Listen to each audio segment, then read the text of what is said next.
अगर आप भी चाहते हैं कि SS फिल्म्स मोतिहारी के ऑडियो वीडियो सबसे पहले आप तक पहुंचे, तो इस चैनल को सब्सक्राइब करें और साथ ही बेल आइकन को दबाना ना भूलें।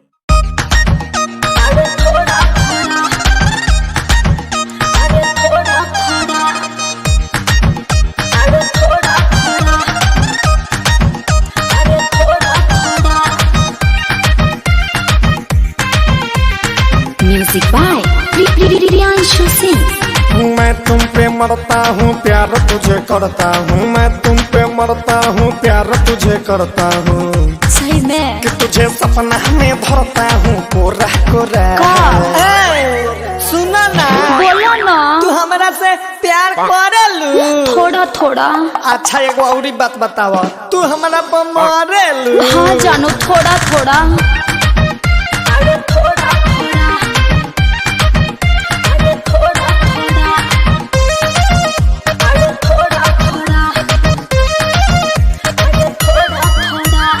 आँखों में काजल तुम लेपती हो क्या? रात दिन चेहरा मेरी देखती हो क्या? धुंधलीला दिखाई देता है। अरे रोज रोज तुमको मैं करती हूँ यार, कभी कभी सपना में लेती हूँ सवार। छूने गोभी रंग गोरा गोरा। अच्छा तो आ जाइए। अच्छा जानू का तुमको उधर से आने में डर लगता है का? थोड़ा थोड़ा बाबा, थोड़ा थोड़ा। भाई मारो मुझे, मारो मारो मुझे, मारो मारो। नहीं ये मजाक हो रहा है, एक सेकंड यार, मजाक हो रहा है।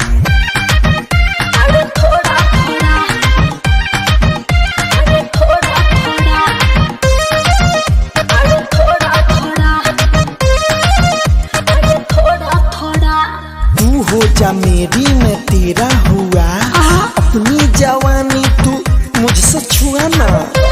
हाँ तो मेरी भी सुन लो, ऐसे न बोलो, पहले शादी करो, झूठ फूस के ना तुम मुझ पे मरो।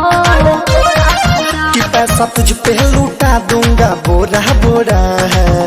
अरे तो सौरभ ऐश्वर्या लुटाएगा कि संजय शराबी लुटाएगा? क्या बात करती हो जानू, यहाँ पर सिर्फ रत्नेश्वर लुटाएगा। अच्छा तो ज्यादा लुटाएगा कि थोड़ा थोड़ा?